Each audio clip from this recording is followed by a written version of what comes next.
Good evening. It's 7 here in Poland. I'm not sure what time it is where you are, but I hope you guys have had a good day. So yeah, Michael, welcome. Villainous, great to see you. Great chatting with you. Lilo Main, good to see you. Thank you for being here. And Dr. Obvious, yep. Hope you're well. Thanks. Good to see you. Drive safely. And yeah, Artsy Fartsy, welcome. Gen Z, good to see you. Sandro, great speaking with you as well.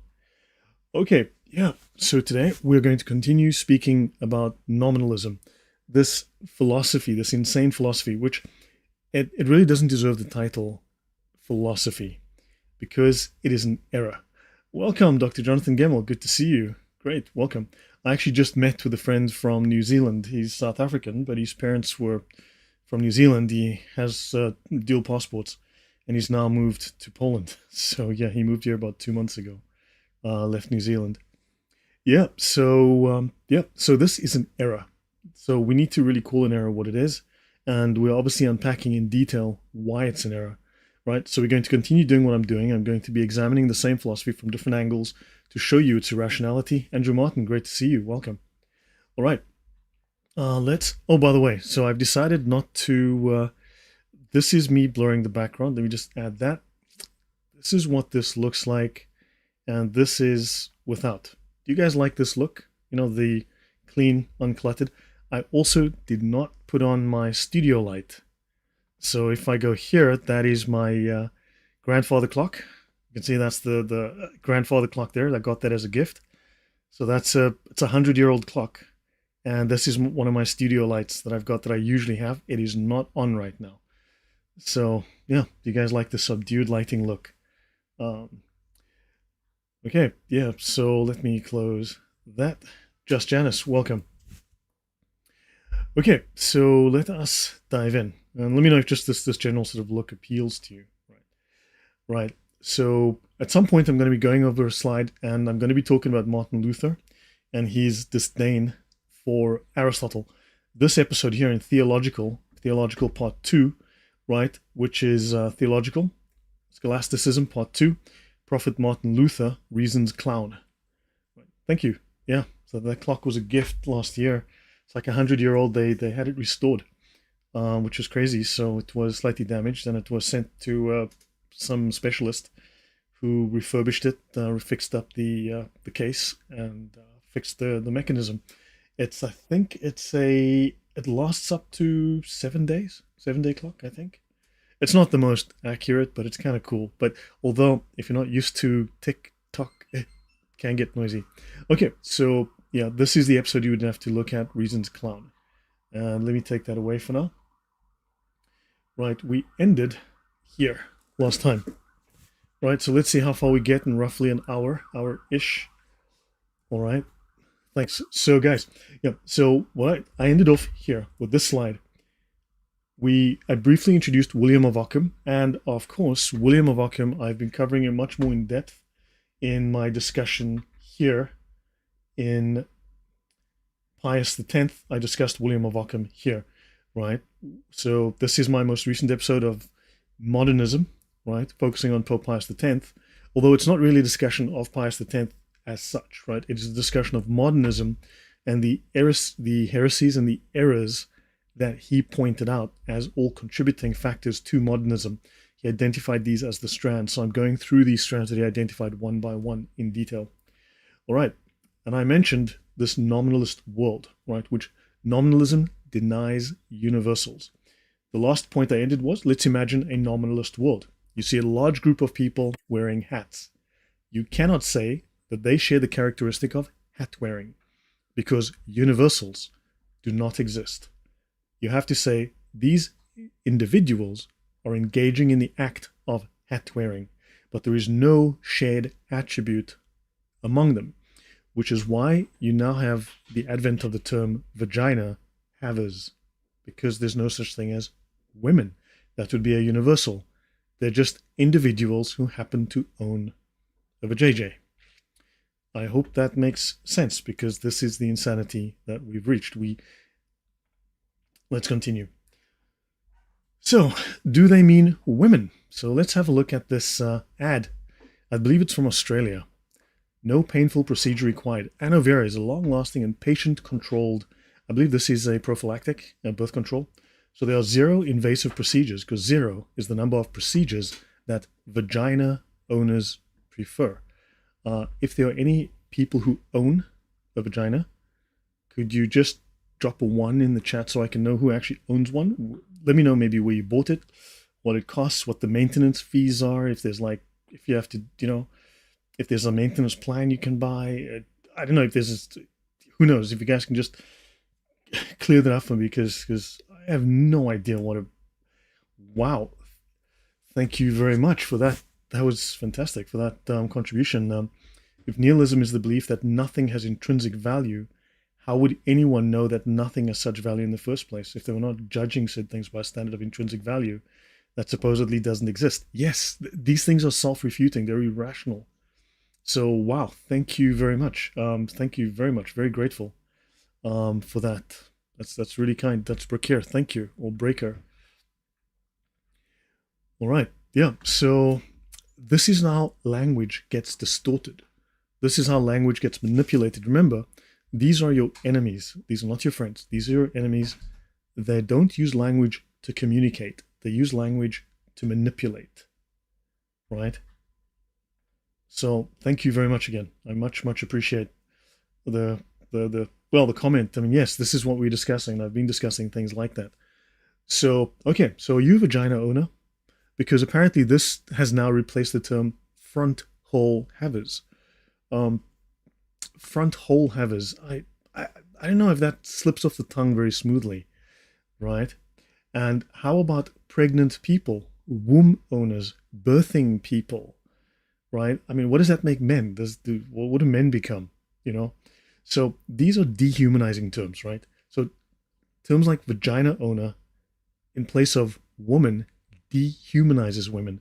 It's a very disturbing example of cultural nominalism run amok, because now you have woman simply come down to parts. Yes, Just Janice and Dr. Gemmel. Yeah, this is the craziness. Yeah, it's a new function. You can do that. You can like you can like a comment like that, and yeah. In the Hadith, it's a pleasant front passage. Also, the perfumed garden is what they call it as well. Yeah. So yeah, these are dehumanizing terms. They're not respectful. These do not confer dignity upon people. These debase women. Very simple. Yeah, men become useless once again. Good point, Michael. Yeah, let's continue. So this language reduces women to their biological parts rather than recognizing them as whole human beings. They are debasing your value. They're debasing you, just like the nihilist, the comment there. So this is a slippery slope, and nihilism is down at the bottom of the slope, as we discussed last week. Nihilism is where we end up. So using these kinds of crass terms are both demeaning and insulting. A penis owner. I wonder if I can trade it in for a larger model. What do you think? You think I can get it like, I'd like the 9-inch model this year, please. Do you think I can swap this one in? I mean, think about it. It's that ridiculous, if you'll excuse the crassness, but really, this is where we are, right? So this denies the significance of sex and gender. It doesn't celebrate people. It marginalizes them. It denies their dignity, their personhood. So the vast majority of vagina owners are women, or otherwise known as adult human females. In fact, not just the vast majority, as far as we know, 100% of them. So this is dishonest, and it is nonsense to not use biologically accurate terms. Right, so this also pushes an ideological agenda. The language is used to manipulate. The language is used to push an ideological agenda. So the motivation is a completely misguided attempt to be inclusive, right, of people who don't identify exclusively as women. So the intended end result is marginalizing women by denying them a distinct identity. That's how you can have 13-year-olds competing with 50-year-old. This is how you can have 50-year-old men identifying as a 13-year-old girl and then competing with them and taking their medals in swimming and other instances that we've discussed. Right. So this dehumanizes people, and once you dehumanize people, right? So the point is to dehumanize people, and the point is to destroy reality. In the future, I will be discussing Karl Marx and Satanism. I'll also be discussing the Freemasons and the Catholic Church. And when I discuss the Freemasons versus the Catholic Church, I have to talk about the Carbonari and the Alta Vendita. And when I speak about the Alta Vendita, I have to talk about Karl Marx. And when I talk about Karl Marx, I will have to talk about Satanism. And when I talk about Satanism, well, yeah, that's a very slippery slope. And you're going to see that Karl Marx, his intention was not to help people. His intention was not to uplift people. His intention was to cause misery.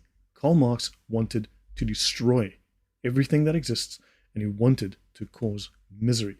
And we'll discuss that when I get to the Freemasons in the future. Okay, so this leads to a slippery slope of absurdity. If we cannot say women in reference to biological realities, we end up with convoluted phrases. We end up with mental gymnastics, right? Like people with vaginas and uteruses, as opposed to people with penises. I mean, what are those? No idea. Okay, so this does nothing to empower anyone, and it makes reasonable discourse nearly impossible, right? So this embodies the misuse of language. It subverts, yes, right? And this language is used to control thought. This is mind control. Control language, you control thought. Control language, you control reality. So when we can't call things like vaginas, pregnancy, and menstruation what they are, because those words refer exclusively to women or the category of women, the universal called women, the end goal is to eliminate the idea of womanhood from reality. Yeah, like gender fluid, non-binary, cis-male type of language, exactly. Language is critical, language is powerful. This very dystopian manipulation of language, right, must be rejected. We have to stand for the truth. You must love the truth and you must speak the truth. As I have been telling people, let me just go back here. Okay, if I go to my home page, right, this is something that I put up recently. It's a phrase I've known for a long time. But when the truth is replaced by silence, the silence is a lie. You must not lie. Tell the truth. Speak the truth. The truth must be spoken. So we must reject this kind of language. We need to own the language. We need to make sure the language expresses the truth, right? So biological sex and gendered terms have meaning. There is power in naming things accurately, just as there is power and corruption in naming things falsely. So women must never be reduced to vagina owners or any other generic desexed label to satisfy ideological agendas or insane virtue signaling, right? So nominalism has run amok in our society in our day and age, right? This is a very disturbing trend. We must call it out. We have to oppose it to preserve reason, to preserve rationality, to preserve clarity, to preserve truth. So this and other ads of this type, as we just saw, right, they cross an unacceptable line. We have to call it out. And if you have to vote with your wallet, vote with your wallet. Do that, right? Cisgender may be the worst because it associates good, God-defined sexuality with the alphabet people degeneracy. Yes, this is language. So we need to learn how to fight this war using their tools, right? The tools are, we need to use these tools. These tools are effective. We need to learn to fight back. So Nicodemus says, yes, that is exactly what I've been combating. The recent popularization of using the labels draconian, nefarious. It is virtual ethnic cleansing. Yes, blame ancient Greeks for current behaviors. Yeah. Excellent. Right. So, for instance, questions for vagina owners. Maybe some of those of you who might identify as such. How long is the warranty on a new one? Is it measured in years or mileage? Do these things keep their resale value? Right? Is it a dealership sales distribution model or direct to consumer, or do you rent them? Right? Is there a lease option? So yeah, that's see, this is the kind of idiocy that you end up with when you speak of havers or owners, right? Nowadays they call them vagina havers. It's a 90-day return policy. What do you get when you return it? Do they refund you, or do you get a credit? Is there just a blank space where there used to be? This is stupid. Do you understand? This language is insanity. Exactly. It's gaslighting. It's designed. You must understand the language is designed to be ridiculous. Because if you think about it, you'll know it's stupid. It's also a test. Are you willing to accept the insanity and not say a word? Are you willing to shut up and go along? You become non-binary. So Yeah, exactly. So all those questions are answered in a divorce court. Yeah, exactly. Um, so nominalism is also destructive. Wow, Breaker, thank you very much again for your donation. Thank you very much. So nominalism is also destructive to patriotism. You may have noticed in various newspaper reports, especially in the last month, that recruitment in armies in the Western world, like the UK, is down phenomenally. I mean, the army's like 30% down in recruitment. US Army is down 25, 30% in recruitment. They cannot recruit, white men. They cannot recruit Native Americans. When I say Native, I mean white Americans, not your. I'm not talking about Pocahontas and her friends, right? So they cannot recruit red-blooded American men because they've been marginalizing them and insulting them, right? So and this effect comes out of nominalism. Let's have a look at how this affects. Remember, it affects religion, it affects logic, it affects politics, it affects law, it affects society. It corrodes everything it touches. It is corrosive. It must be rejected. So you see a group of firefighters battling a raging fire, right? You cannot say with nominalism that they have the characteristic of firefighting or the attribute of courage. You cannot say those are courageous men. You cannot say that those men are firefighters. They are merely random individuals engaging in acts of firefighting and individual but unrelated, random, arbitrary acts of courage, right? There is no there's no universal firefightingness going on. There is no courageousness seen in the group. There is no patriotism within the group. These are individuals doing something that just happens to be similar to the guy next to them, right? So this is ridiculous, right? The firefighters are united by shared purpose, by shared skills, by shared hardship, by shared suffering, by shared loyalty, by shared values, by shared attributes. It's a shared identity based on commonality. Understand? So the whole point of this language and this philosophy is to destroy, to divide, right? Division, right? What they call diversity is not strength. It is division. Unity is strength. Diversity is division. So now we've seen for many years, and I noticed this when I was a kid. It used to bother me when I was in South Africa as a boy, right? You see this hyper individualism that was rising in Hollywood, right? So hyper individualism equals nominalism, right? You can be anything you want to be. You can be anything you put your mind to, right? You are unique. You're a unique individual. You're not like anyone else. There is no one like you. Bullshit. You have 2 arms, 2 legs, 2 eyes, 2 nostrils, 2 ears, and 1 head like anyone else. Welcome, Ariel. Good to see you. Hello, Philip Schaffer. Good to see you. Yeah. So understand, hyper-individualism is ultimately a denial of shared commonalities, right? So you can have individual liberty. Yes, you can be unique. However, this is simply denial of commonalities. We have to understand our commonalities, right? Yeah, there are 8 billion people just like you. Exactly. You're unique, just like everyone else. So to deny the existence of these universals degrades the nobility of the profession of these soldiers, right? Their sacrifice. It denies the nobility of people who are firefighters. They risk their lives. I did some volunteer firefighting at a forest blaze. It was dangerous work. I mean, it's crazy, right? It implies there is nothing objectively real or praiseworthy about fighting fire or acting bravely.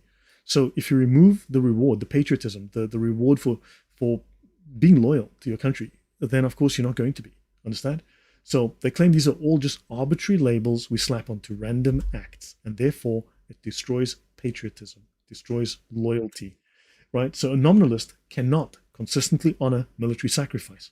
On Memorial Day, you've seen recently these protests against military things. They want to tear down statues and so on, but these are simply to them isolated acts of individuals dying in combat, right? There is no shared attribute of bravery, of heroism, or love of country, because there is no universal love of country. There's just individuals who did something, God knows why, right? No universal values were defended or lost. It is corrosive to society. I hope I've made that point. You understand? So now we group these acts together, they say, out of habit, because we got nothing else to do. We'll just say these people are just, I don't know, fighting the Nazis because they had nothing else to do on a Sunday, right? So we give them the name military service. But these names, loyalty, honor, reflect nothing real. These are just random things you did because you felt like it today, right? So this is nominalism's premise that only particular physical objects have real being, and they act for purely reasons inside of their own heads. And we're going to explore this idea a little bit more.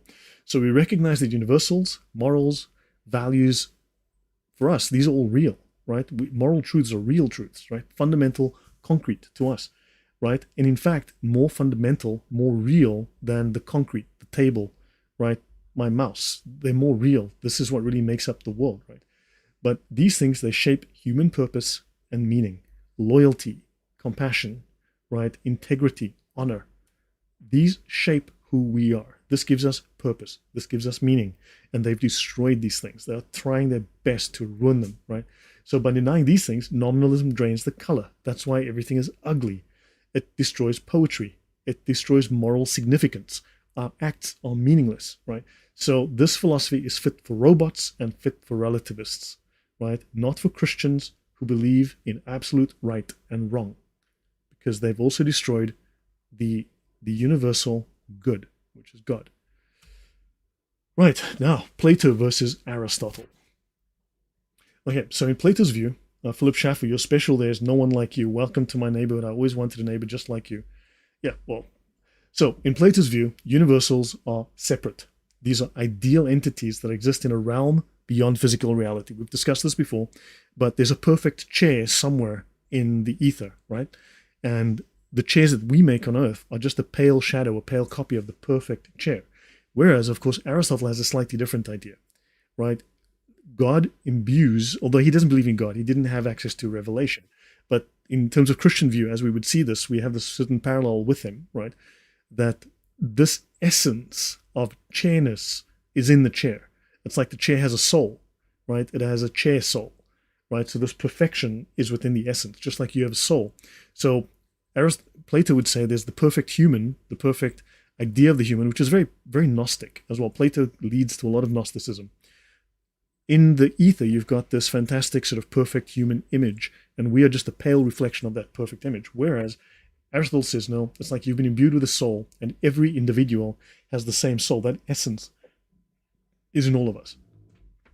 So universals such as goodness or beauty are more real and more perfect than the individual objects or instances that embody them in the physical world. This is Plato. So goodness exists in this other realm. And it is perfect goodness, the right goodness. And here we've just got pale imitations, you see. Now, understand this abstraction, this is a problem because we are not as good as what is spiritual. See, the spirit is real. The spirit is perfect. We are these pale imitations. So, you know what, we may as well give up and stop trying. Do you understand? Whereas from the Aristotelian view, from the Christian view, that goodness is within you. You are part of that. You share in that. You partake in that, right? That nature. So do you understand? That's where we can get matter is evil. Matter is imperfect. Matter doesn't matter. Do you understand the distinction here? How that leads to that kind of thinking. So for example, a beautiful flower is an imperfect copy of the universal concept of beauty. So why be pretty? Because your soul is beautiful. Your outside doesn't have to be. So for Aristotle, universals are not separate entities, but they exist within you, right? So rather than being perfect ideals that we strive for, but are unable because of the corruption of matter to achieve, these universals are in the characteristics and qualities of the individual. So the essence of humanness is not separate. It's not something that's up there in as the monad in the pleroma and all that. The external ideal, right, which the Gnostics speak of, but this is found within you as an individual human being, right? You have individual worth and dignity. Very Christian idea. Do you understand? These are two different views, two completely separate and incompatible worldviews in a sense. Hopefully that makes that clear. So the implications are significant, right? Plato's perspective implies that the physical world is a shadow, an imperfect representation of the ideal realm of forms. Yes, the Holy Spirit. Exactly, you can think of it that way, correct. And this creates a dualistic separation between reality and appearance. You see, so your appearance is separate from your spiritual reality. I'm actually Beyonce. Can you tell? You know, notice I've got a much nicer 5 o'clock shadow than Beyonce. Have a look. See? So understand, so this Platonic idea leads to this separation.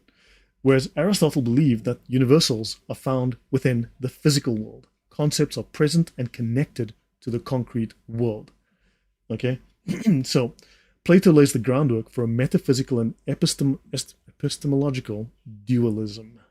Right? And this leads us to Gnosticism. Now, people will say Gnosticism existed, but yeah, sure, there were elements of the ideas of Gnosticism well prior to Gnosticism as we know it. But Gnosticism as we know it sort of is a 2nd, 3rd century phenomenon. Prior to that, there were elements of it. There were Sethian Gnostics. There were these ideas, but it really became organized in the 2nd, 3rd, 4th centuries. Right? Aristotle's approach is more aligned with the monistic, okay? Actually, this may be a typo. So Aristotle's idea is more aligned. Aristotle's idea, yeah, actually is more aligned with the monistic or Gnostic understanding of reality in a sense. But a lot of it can be applied also to the way Christians view the world, right? Although, so he's got but I could be wrong there. Actually, hold on. Ignore that sentence. I could have made a typo there. So let's skip that for a moment. Yeah, I'm the perfected Beyonce with a 5 o'clock shadow. Exactly. Ooh, yeah, definitely. You know, if you don't like 5 o'clock shadow, then I'm not the girl for you. So Aristotle's emphasis on immanent universals, right? This influences his approach to scientific inquiry, as he believed that knowledge could be obtained by examining individual objects and their inherent properties. So you partake, when you are created, you partake in the essence of reality, right? Of the God that made the universe, of the spirit that made the universe. You are not isolated. You are not separate from it, right? You're not a pale, imperfect version of it. Okay, so a medieval debate in the 21st century. So now we've got this idea, this conflict from the Greek pagans, then shifts into the medieval era, and now it's in the 21st century. We're seeing the exact same argument come up again, right? So we're back to the pagan era. So in biology, consider the concept of species. How does this affect science? That's the question here. How does this affect and corrupt science, right? How does it corrode science and scientific thinking? So the debate on species, right? This is a common example in the debate between nominalists and realists. These are 15 breeds of cats. Okay, I don't think these are 15, but participation in the good point. So John of St. Thomas solved the problem Kant proposed, but 200 years earlier, about reality and perception of reality. Yeah, Kant just talked a lot of poop. Okay, so here we've got cats. We can recognize that this guy and this guy are both cats. We recognize a catness about them, even though they're slightly different. We recognize that this guy and this guy are actually very similar. This guy and this guy have more in common than they have different. The external appearances don't count that much. There's something in essence about them that makes them cats. There's a catness about them, a feline nature about them. You can see they're not dogs, right? There's something about them beyond the biology, beyond external appearances. So realists argue that the species have a concrete existence, right, as distinct entities with shared characteristics. So these are distinct entities, but they've got certain shared cat ideas, like maybe they're genetics, right? They're cat DNA. They come from a common ancestor, for, if you will, or whatever, right? Nominalists will claim, Catherine M., welcome. So nominalists will claim that the concept of species is merely a random label, just a human construct. It's a social construct without any real existence. There's no such thing as a category of cats. There's no category of dogs. There's just things on 4 legs that you just randomly have separated into cats and dogs and lions and tigers and wolves for no reason, really. For example, let's take the idea of cats as a species. So a realist would argue there's a real essence or universal that defines what a cat is. And all specific instances of cats, these are all specific instances. A cat, another cat, a cat, another cat. These instances all share this cat essence. A nominalist would say that the label cat is just a random, arbitrary name, a social construct that you gave to that individual thing. It's just an individual thing. It's not part of a group. It's just a random individual thing. It's unique, right? So we give this to a group of individual animals that we perceive to have similar traits, that we, for some reason, we think, oh, these things are similar. And, okay, based on shared physical features, common behaviors, or genetic makeup.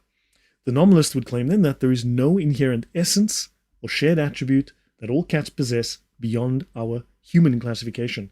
So the only thing that's binding them is because I said so. Right? Just because you said that those are cats, those are ginger cats, just because you said so, that's the only thing. Of course, they don't realize that the hypocrisy, because they say it isn't because they say so. You see, it's they say so. It's just words. Words don't mean anything except they're right and you're wrong because they say so. Their words are more important than your words. Do you understand? It is hypocrisy. It is just stupidity. So the pet breeder business is defunct. Yeah, I only need to nominate my moggy and the breeder. Yeah, exactly. I mean, for instance, this is my cat, and this is an award-winning cat, and I want my prize, please, because this is the world's best breed of cat, and I'm going to enroll this on Saturday into a cat contest, a cat beauty contest, and it's going to have to win, or you're a bigot for not liking my cat. Do you understand how stupid this is, right? Yeah. So yeah, this is exactly how stupid this is not a philosophy. This is an error. So that's where we get the term, it's a social construct. One of my cats identifies as a dog. I had a cat that grew up with dogs, and this cat thought he was a dog. He'd get involved in fights to protect the dogs. He was an amazing cat, but yeah. So genetics are irrelevant. Facts are irrelevant, right? It's a social construct. You understand where this idea comes from? It's a social construct. So realists will say that cats, right, that species have a concrete existence as distinct entities with shared characteristics, right? On the other hand, nominalists, they will say that the concept of species is just a label, right? A human construct with no underlying reality. So let's use the example of dogs again to illustrate this, okay? So please forgive me if I repeat certain things, but I really want to drive this home and try to make this a definitive resource to really explain these ideas in simple terms that hopefully will resonate with you, and at least one of these examples or one that you can use in discussions and arguments and debates and so on, right? Kevin, welcome. Mick, good to see you. So a realist says dogs have a shared essence, a universal that defines dogs, right? Whether it's a Chihuahua, a Great Dane, a Saint Bernard, they all possess common attributes: forelegs, fur, a particular reproductive system, and shared genetic traits. Nominalists, they disagree. They fight with us. They claim that the dogs is just a label. We apply them to individual animals, right, that exhibit certain physical traits and behaviors that we humans recognize as dog-like, and we make arbitrary categories. So they argue that there is no inherent essence, no shared attribute that defines all dogs. Now, all dogs have 4 legs.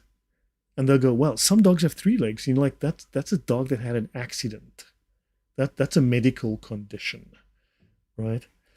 Catherine M says repetition is the only way I learn, so I appreciate repeats. Well, thank you. Yeah, because I try to define the same concept in different ways, because I find that sometimes one way doesn't define all of the contexts or situations you'll find yourself in. So I'm trying to sort of do it within legal context, within sports, within society, within science, within maths. I'm trying to sort of apply different of these examples so we really grasp this idea. So if we embrace this nominalist view, right, this is absurd. The examples, the scenarios become idiotic, right? So we would have to acknowledge that a Chihuahua and a Great Dane have nothing in common. We must literally believe that Chihuahuas and Great Danes have nothing in common beyond the label, the random, arbitrary, meaningless label that we've applied called dog. And that's where we're left. That's where we are.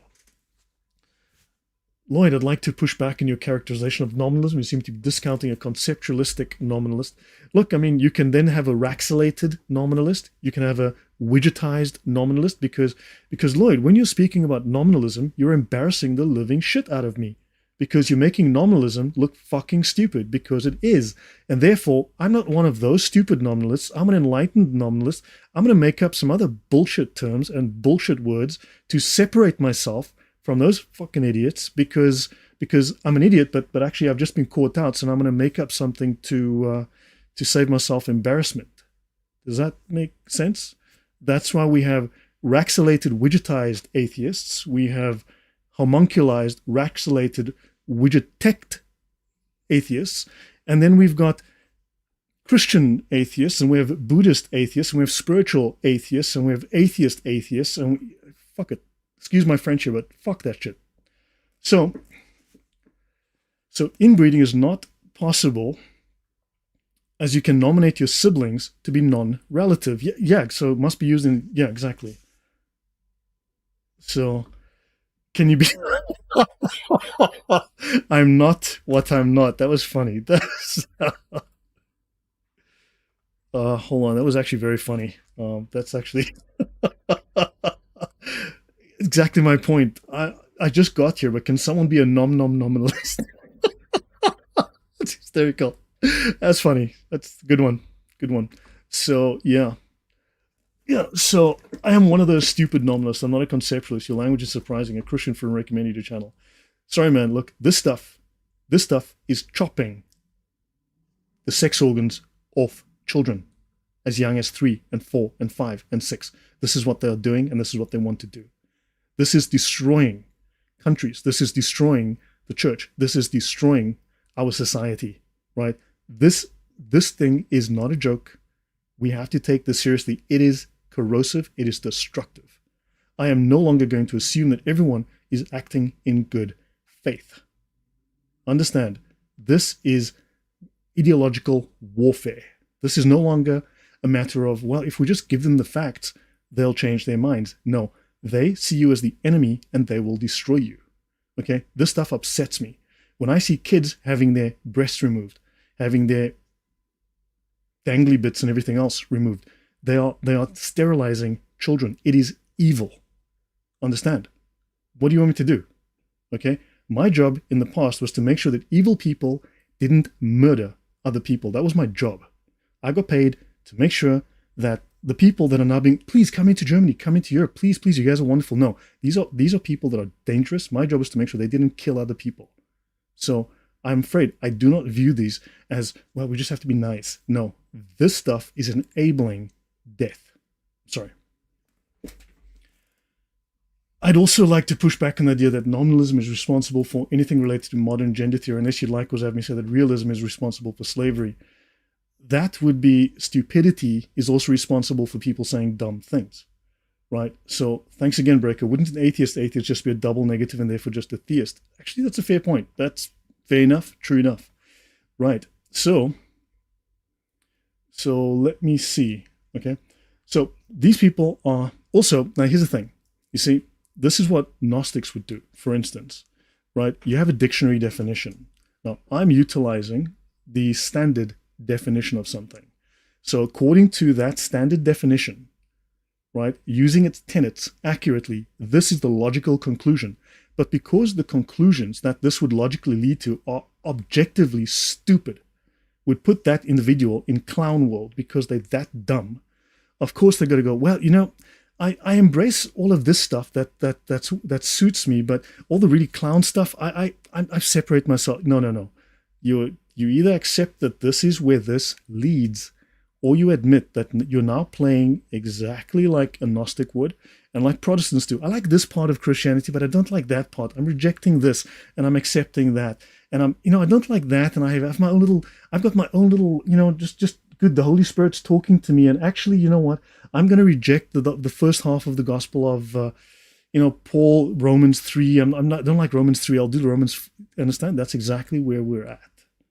This is the logical conclusion of where this nonsense is going to take you. This is exactly where it leads.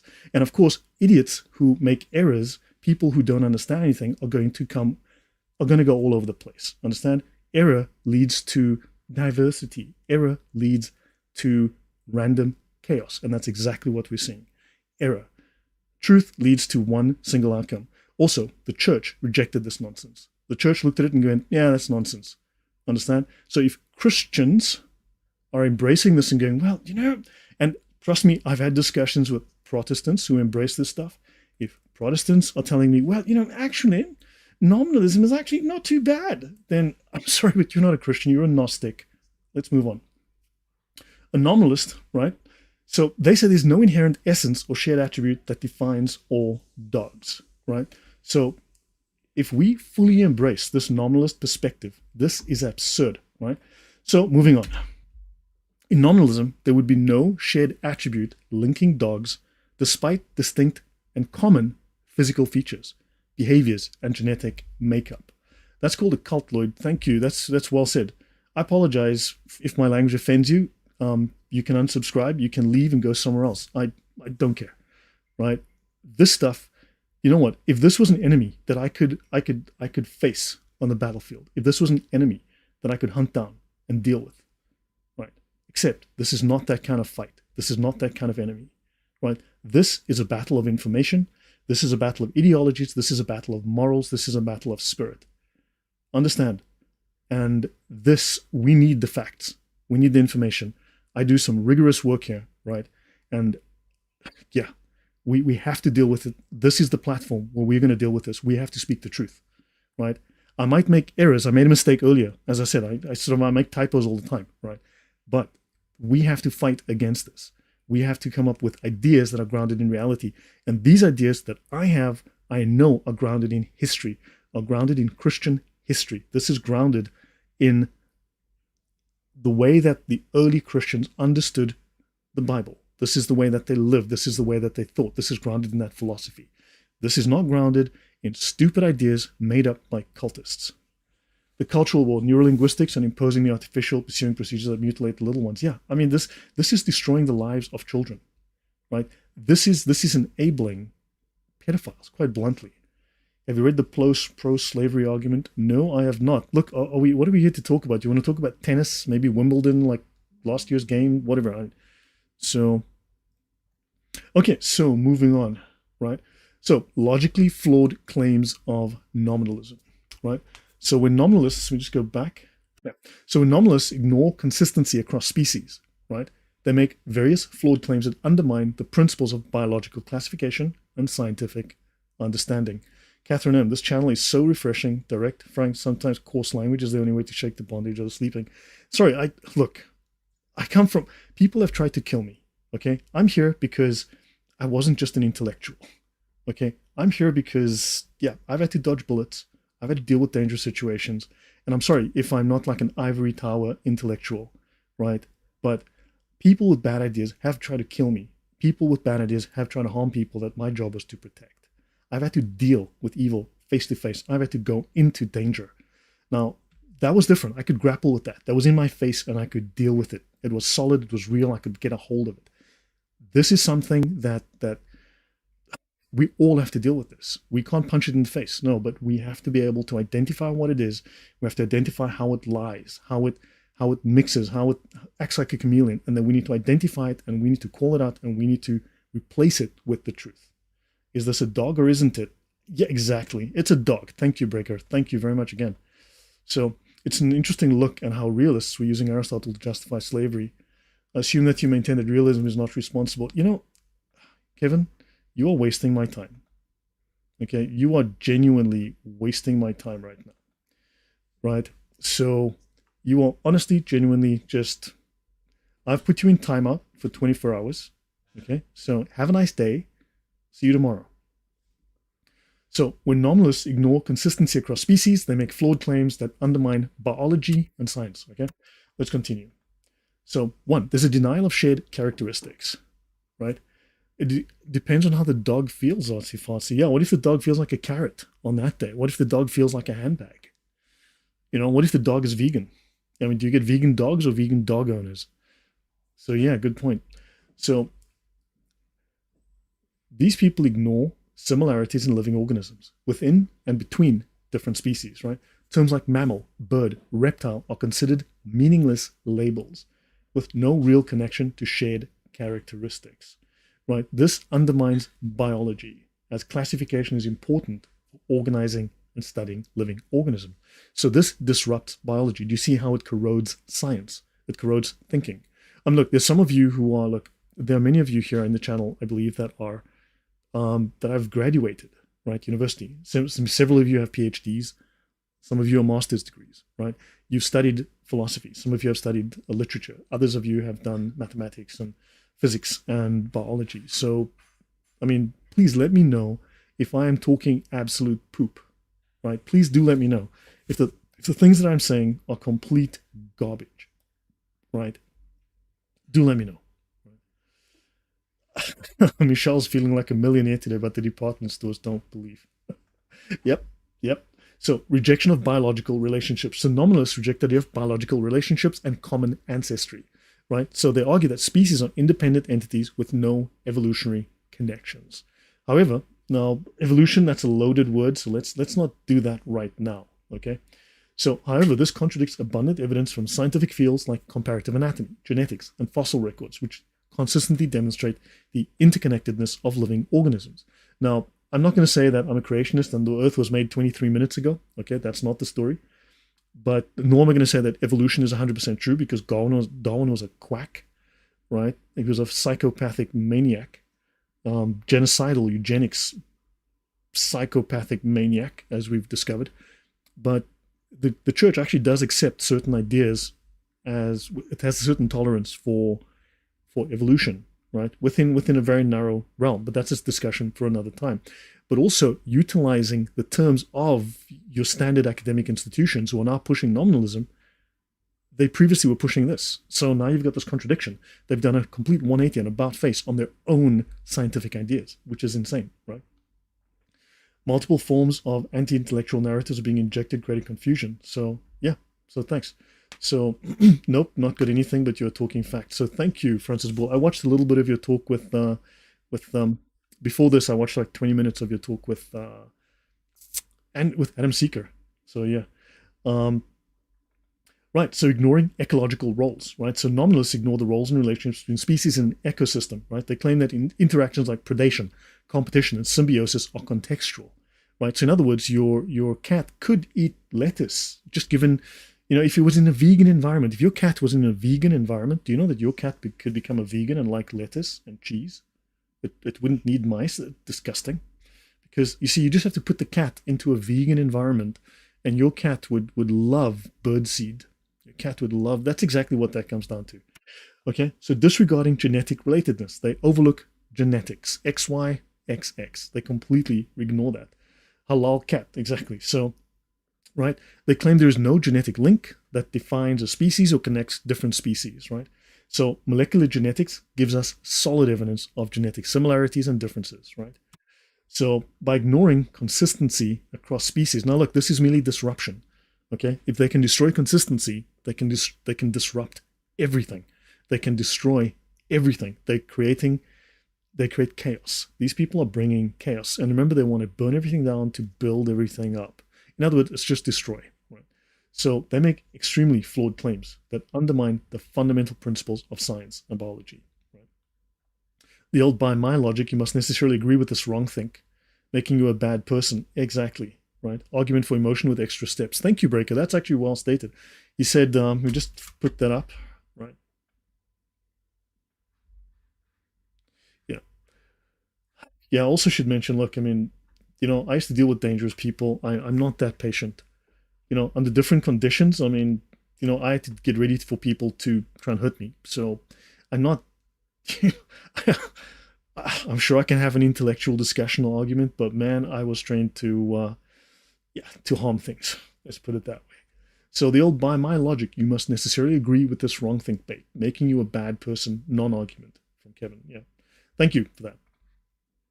My cat's a unicorn because she kills mice, moles, chipmunks. No vegan cat here. Yes, see, that's well said. Interesting. Yeah. Okay.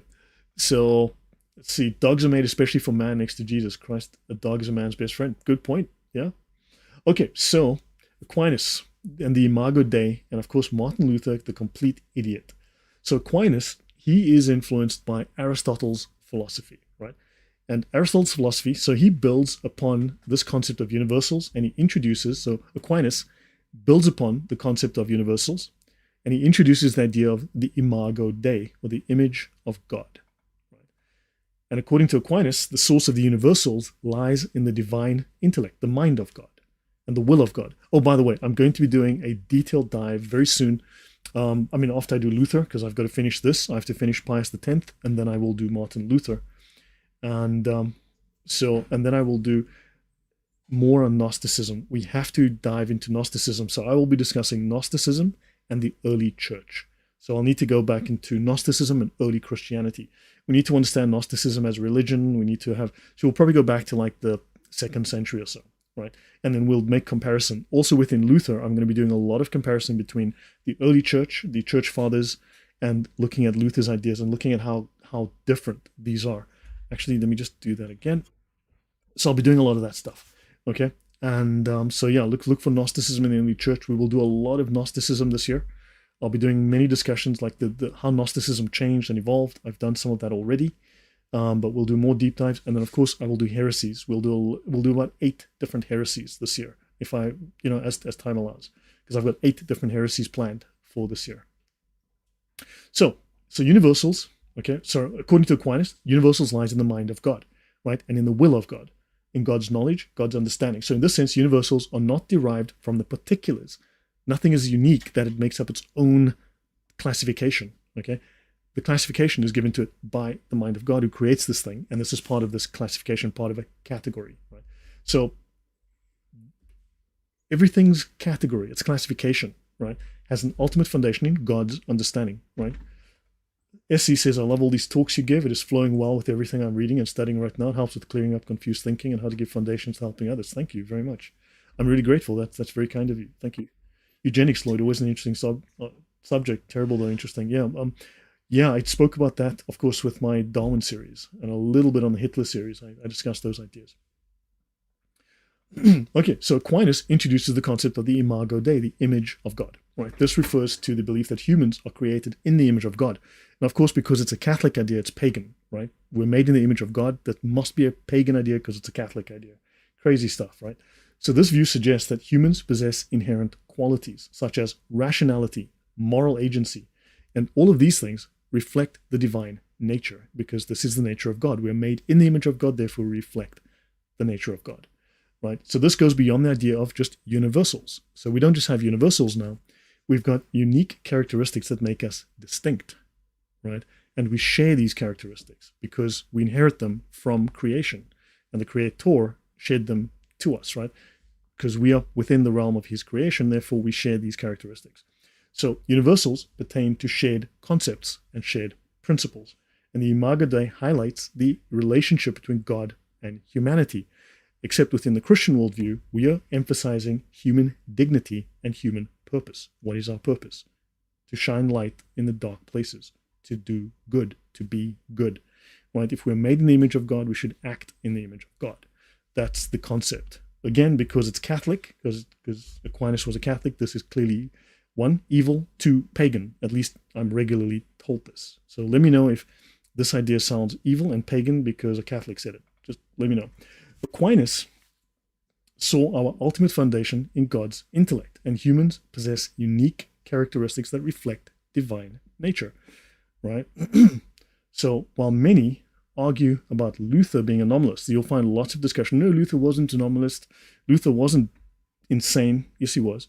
His rejection of Aquinas and Aristotle and his embrace of Occam directly leads to nominalism, right? I've made that point. If you go into my lives where I've discussed this, right? Go to my very first talk on nominalism, okay? Woke, Transanity, and the corrosive thread of nominalism.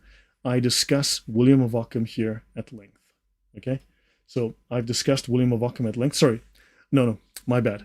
This episode that I did a couple of nights ago, I discussed William of Ockham at length. William of Ockham was insane, right? This guy was off the rails. This guy was nuts. And Martin Luther got a lot of his ideas from this guy, right? I discussed it already. So have a look at this episode if you want to learn about William of Ockham, where Martin Luther got his ideas. But William of Ockham was a guy who believed in nominalism. And as you can see, nominalism is insanity. So without the image of God, there would be no shared human morality. Anarchy would abound. Yes, and these people want to bring anarchy. It's denial of the image of God. So yes, Occam monad. Yes, Occam. Yeah. So did Gnosticism get anything right? Is it all perverse obfuscation to the core? Look, they would have to marry the lie to the truth, right? They would have to some degree, but they corrupt the language. So it very cleverly sounds like Christianity. So when I do Gnosticism in the early church, I'll try and dive into some of that. They try to mimic the language of Christianity, the language of the Bible. It's pseudo-biblical, right? It is, in fact, there are Gnostic services you can listen to on YouTube, right? Where you've got Gnostics at Gnostic churches giving Gnostic sermons. And it will take you 5 to 10 minutes of listening to the sermon before you realize it's not Christian. Seriously, man, I've listened and you're like, man, this sounds 100% normal, basic Christianity. And then suddenly they'll say something and you're like, huh, that was odd. And then they continue and you're like, wait. But it is sometimes extremely hard to tell. They use the same terms. They mean them differently, but it's so subtle. So, okay, so let me see. Yeah, Islam and Islamic countries. Okay, so let me see. What did I miss? Lying brings only temporary benefit to the liar. I don't recall the channel, but the chat didn't like our beliefs of God and religion. They are Gnostic. Yes, they're their own pope and no priest. But Martin Luther pushed that idea of them being their own church and their own pope. Let me see. Oh, maybe Kennedy Hall. I don't know. Depends. Okay, so let me see. Right. Okay, so solar fifis, and let's look at more of Martin Luther's bullshit. So Martin Luther despised Aristotle. Right. He considered Aristotle evil, even satanic. I've already shown you the episode on theological, right? Part 2. That's on scholasticism, episode 2, where I cover Martin Luther at length on that particular topic. Right? Luther rejected Aquinas and he rejected scholastic methodology, meaning he rejected logic. Simon Magus was a Gnostic, but he's an early first century Gnostic, so kind of he's proto-Gnostic. Gnosticism, it seems to be, at least according to Dr. Michael Heiser, and I'm working through a lot of Dr. Michael Heiser's stuff right now, and I'll be working through some other material. It really formed as a proper theology, shall we say, 2nd, 3rd, 4th century. It settled down. So there were elements of it. It certainly was growing and developing, and it was rapidly, spreading. But it really kind of settled down in the 3rd century. Pardon me. Okay, so Luther embraced Occam, the nominalist. Right? I've already discussed nominalism with William of Ockham. As I said on Sunday, I discussed that. So go to that episode. Luther's disdain for Aristotle and his rejection of Aquinas and scholastic methodology pushed him towards Occam, right? So this emphasizes the importance of individual names in terms you're all unique, you're all special, right? You are special. You can be anything you want to be. So Luther's criticism of scholastic reasoning and this emphasis on individual faith, this unique faith, your own personal uniqueness, you are special, right? The subjective interpretation all align with the core tenets of nominalism. So Aquinas and Aristotle's philosophy heavily relied on the use of reason, right? Logical argumentation, right? Methodology, right? And the belief in universal truths and universal essences. God is good, right? Therefore that is a universal. Whereas, remember, these people are saying there are no universals, then that means that you didn't get any goodness because you're an individual and God picked people at random. So understand it opens the door to this very corrosive thing that destroys theological ideas that were accepted from the beginning. So Luther emphasizes the primacy of individual faith, right? Fifis alone. So Luther emphasizes the primacy of individual faith. Why? Not universal. Now, of course, at some point, he's going to be embarrassed because the logic breaks down and it looks wrong. And this is too much of a severe break with tradition. So then he has to sort of align with traditional. So he's got to align the lie with the truth to some degree, or he's got to change the terminology so it sounds like it's traditional, but it's actually something else. Understand, this is where the deceit has to come in. So now you've got private revelation over reason and intellectual pursuits. So then you've got the criticism of scholastic reasoning. So he's critical of the scholastic method, right, which heavily relied on reason, logic, and deductive argumentation. Notice that fool that came in earlier, he was trying to distract and deflect. He was trying to take me off topic. That is sophistry, right? This would be called it's disputation, right? So what he was doing was disputation. Right? That is part of sophistry. Disputation is to argue. It's the science of arguing. It's the science of, and sophistry is the science of never being wrong. Right? So that was disputation. That was not logic. It sounds like logic, looks like logic, talks like logic. It's not logic, right? So nominalism is very skeptical towards the excessive reliance on reason and logic in understanding reality. Today, I had a discussion to dispute, to argue, exactly. Today, I had someone said, Lloyd was, all my Luther quotes. So on a different channel, Understanding Conspiracy, I did a talk with Paul Stubbs, and I quoted Luther. I showed a number of Luther quotes, and then someone said, Lloyd is probably using specious, unreliable, badly translated, potentially false quotes about Luther. And I was like, I actually have the entire set of Luther's works in English. Those are Luther's words taken from Luther's books. Do you have any evidence to prove to me that those translations by those scholars and the university level references that I use, these are proper, mainstream, highly credible, highly authentic, highly reliable university level references that are used? Show me that these translations are in any way unreliable. Show me evidence. Okay, show me that I made any of this up. And they said, I don't have to prove anything because the Holy Spirit has spoken to me and the Holy Spirit has told me that this is not true. You see, and I am guided by the Holy Spirit. You see, that's Gnosticism. That is throwing out reason and evidence. They had no evidence whatsoever. So one guy starts going, hold on, this is actually what he said. I'll show you. One guy replies to me. It was nuts. Let me just bring it up. So one guy talks to me and he goes, where is that quote? And he actually says this to me. He actually says this. You hurt kids 4 hours ago. You hurt kids. You hurt children. I mean, seriously, what does that have to do with me quoting Martin Luther saying stupid things? Okay? Like, what? Martin Luther said the following, and I'm like, I hurt kids. Like, good God. Do you understand? This, yeah, so they had nothing else to say. They couldn't say anything else that was of any value. While I'm here, let me go here. Bring you something else, okay? Community.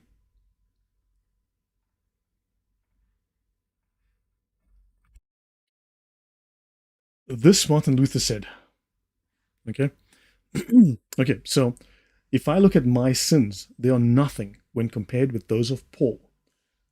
So my sins as Martin Luther is nothing compared to those of Saint Paul, because Paul was sinful, but I'm Martin Luther.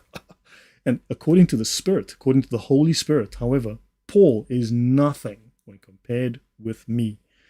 This is Martin Luther in Luther's Works, volume 28, page 246. My bad, that's a typo.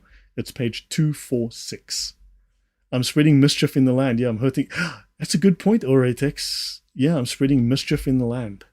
Yeah, but this is page 246. That's a typo there. So this is Martin Luther. He actually wrote this. So what do you guys think? Drop me a 1 in the chat if you think that Paul is nothing compared with Martin Luther. This is the first Protestant. These are the words of the first Protestant. Okay, this is the first Protestant. Protestants, this is the original Protestant. We need to be proud of this guy because Paul, forget Paul, it's Martin now.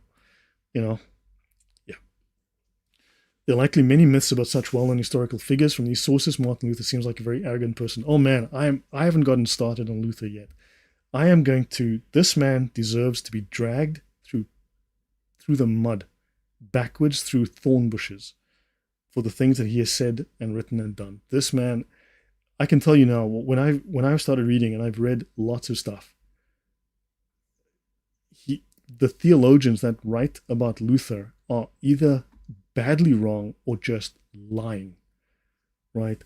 So yeah, it bothers me that they somehow can't seem to find these kind of quotes. And I'm going to be doing a long, in-depth session on Luther in the near future. So, okay. So don't use your logic. Just, don't believe your lying eyes. So I'll go another 5 minutes. Yeah, the man was delusional. Exactly. The man was delusional, but he is the first Protestant. We need to understand it that way. So Luther and Nominalists believe that faith and religious experience, Gnosticism, your feelings, must take precedence over intellectual pursuits and philosophical systems. Welcome, White Rose. Yeah, so Paul was so humble too. No, Martin Luther was humble. What do you mean artsy fartsy? Martin Luther was humble. He was so humble that he was, he was humble, and Paul was just wrong. Paul was wrong, but we have Martin Luther now. What do you. So now you can be anything that you want to be. This is a very much nominalistic idea. You can be anything you want to be. Why? Because you're unique. You see, you are unique. That's a nominalist idea. That is a false ideology because you can't be anything. You can't be a rainbow. You can be a train driver, but you can't be a rainbow, right? You can't be a woman if you're a man. Put your feelings over logic. SC, exactly that. So there's an emphasis on individual faith, and we're going to be discussing all of this. I'll be going into Martin Luther in depth. So Luther and Nominalism, they both stress individual faith and personal connection with God.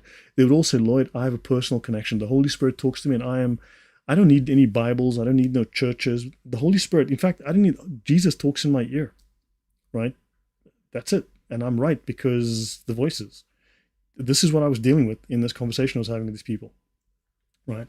So nominalism in particular takes a very subjective and highly individual approach to knowledge and faith. It's very personal, very private. Therefore, it rejects history, rejects facts, rejects tradition, rejects method, and it cannot prove anything, right? So Luther must have been better than Paul because he could abrogate books from the Bible. I mean, he did. Everyone says he abrogated 4 books. No, he didn't abrogate 4. It's at least like 15 of them, right? Bible alone, except for these 15 books that are trash that have to go, because the Bible is sacred, but not these 15 books. These got to go. We'll discuss all that. So nominalists rejected objective existence for universal concepts, right? And they emphasize individual experiences. There's nothing universal, right? And so they reject objective existence for universals, right? And they emphasize individual experience and perceptions in the construction of knowledge. So you see, it's my knowledge. It's not just my truth. You understand where the term my truth comes from? It's my truth. I construct my own facts. I construct my own truth. I construct my own knowledge. Understand? James is an epistle of straw. Oh, that goes way beyond that. There's so much more to be said. You see, they'll offer that as a sacrifice to say, well, he was just saying. Martin Luther said a lot about the Bible, none of it nice. We'll talk about that in the future. They do become their own pope, and Martin Luther became a prophet.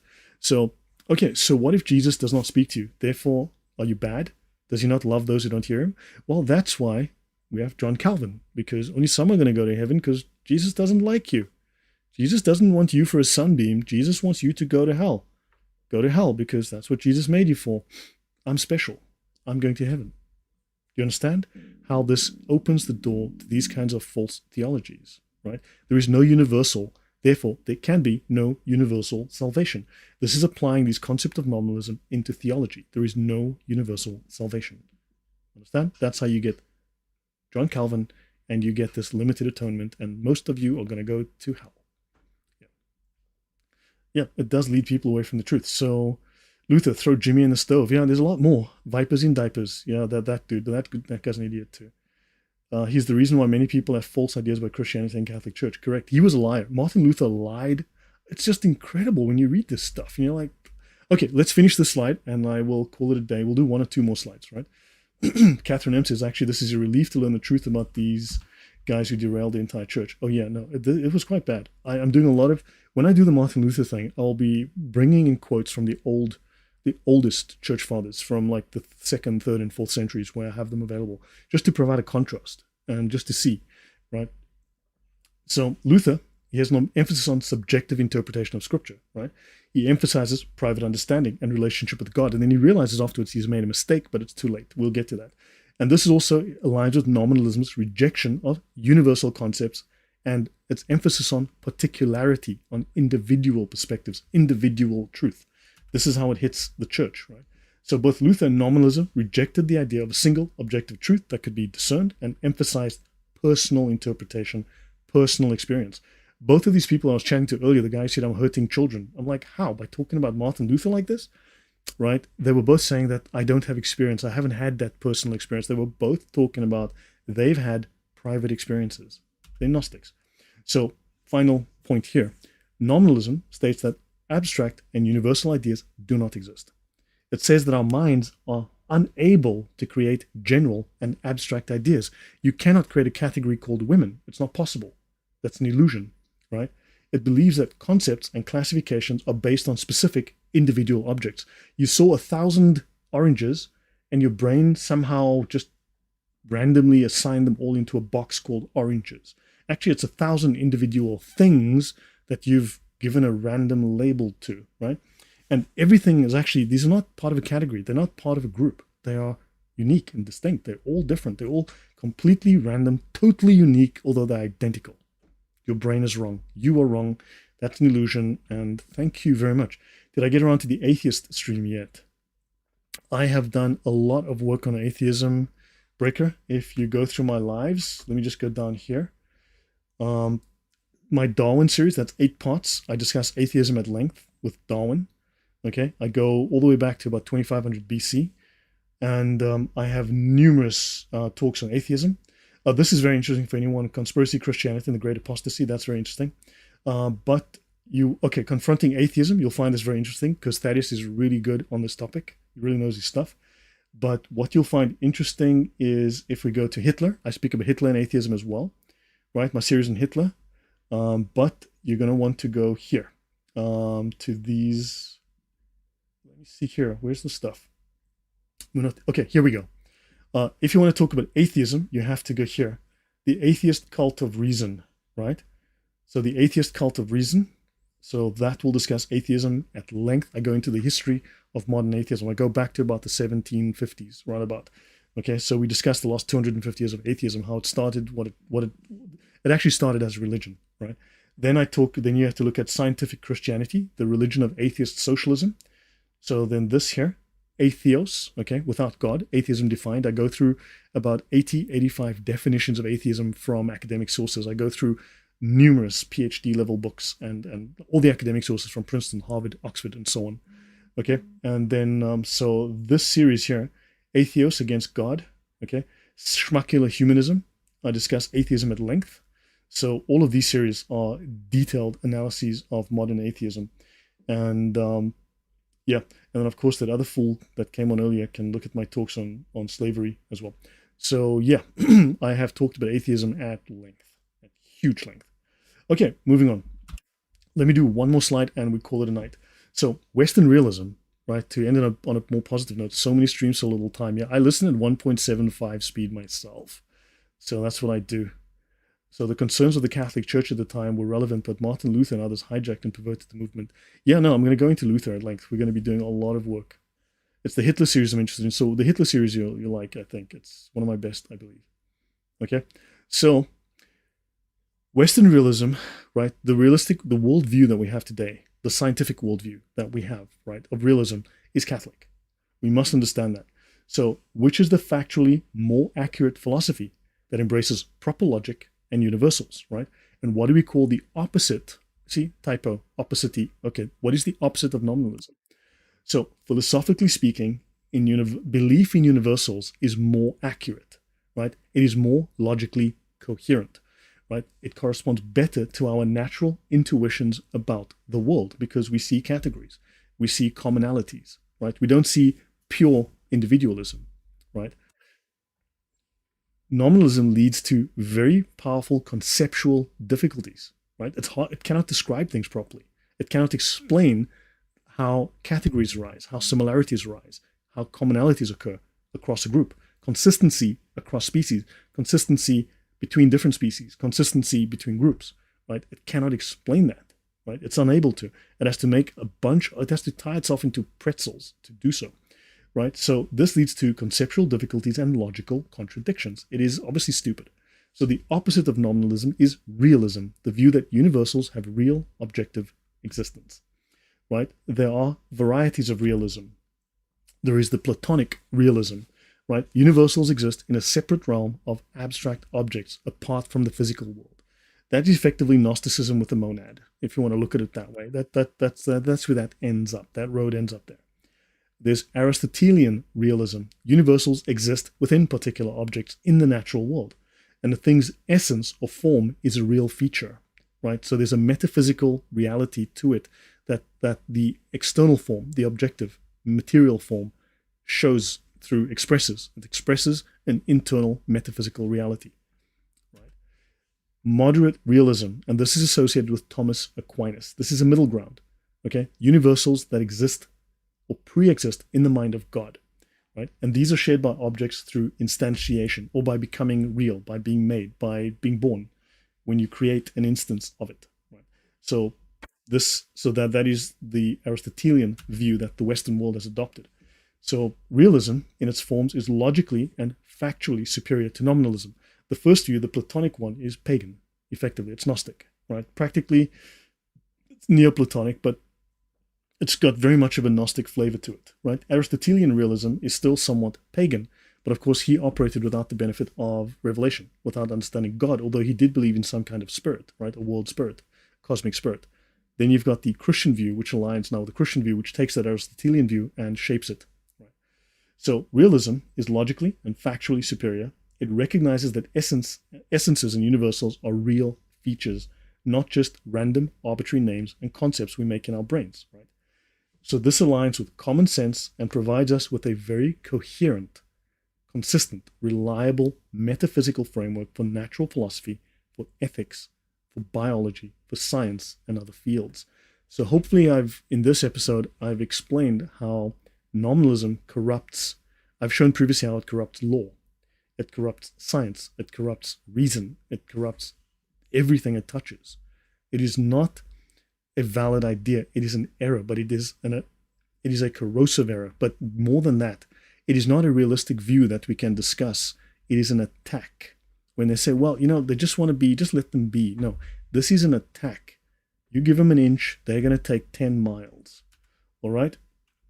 So, guys, I think I'll pause here on slide 30. We'll start with page 31. This is 65 slides in total or something, 69 slides. So we're roughly halfway, just under halfway. Okay, so, guys, one question. Should I stream? Because I can either do an episode of Pius X, the next episode of Modernism tomorrow, or on, what is today, Tuesday. I can either stream tomorrow or I can stream on Thursday. What is your preference? It helps me if I take a day because it gives me a day to prepare the slides and to do additional research. So would you like me to stream tomorrow or would you like me to stream on Thursday? Thursday. Okay, Thursday. Yeah, my preference is Thursday, but yeah, Thursday it is. Yeah. So yeah, as I said, I've got extensive work on atheism. I've got huge volume of work on atheism. So from Schmuckler humanism, atheos, against God, I go through all of the definitions of atheism available in academia. And then of course I talk about socialism. Socialism is atheistic as well. It's an atheistic religion, right? So all of that is there. I speak extensively. And then if you go through my Hitler series and you go through my Darwin series, especially my Darwin series, you're going to discover a lot about atheism as well. Okay, so my Hitler series and my Darwin series. So if you go through my Darwin series, you're going to learn a lot about atheism. Okay, so my whole Darwin series is very much about atheism and the outcomes. So Thursday, so go to bed. Yeah, villainous. Okay, have a good night. Thanks for being here. Yeah. Okay, so guys, thank you very much. Appreciate the time. And yeah, perhaps I shouldn't be so, yeah, I don't know. I say things that, look, I mean, I tell you what I think, and this stuff angers me. It upsets me. It really upsets me. This is how I fight back against it, right? This is not an enemy that I can deal with. I'm not a soldier. I never was a soldier, right? But I had to go into the face of danger, and these aren't people that we can grab and deal with. These aren't things that we can grasp. This is a battle in your heart, in your mind, in the public space. This is a battle of words and ideas, battle for information, and yeah, if some ideas are just so bad, you just got to call them what they are. So guys, thank you very much. I appreciate that you enjoyed it. Over 90 of you at one point. That's fantastic. So yeah, so okay, yeah. So guys, thank you very much. I will see you guys on Thursday, and hopefully everything is clear. Hopefully you can use this, and yeah, use the material. And thanks for the support, guys. We'll see you all. Good night. God bless.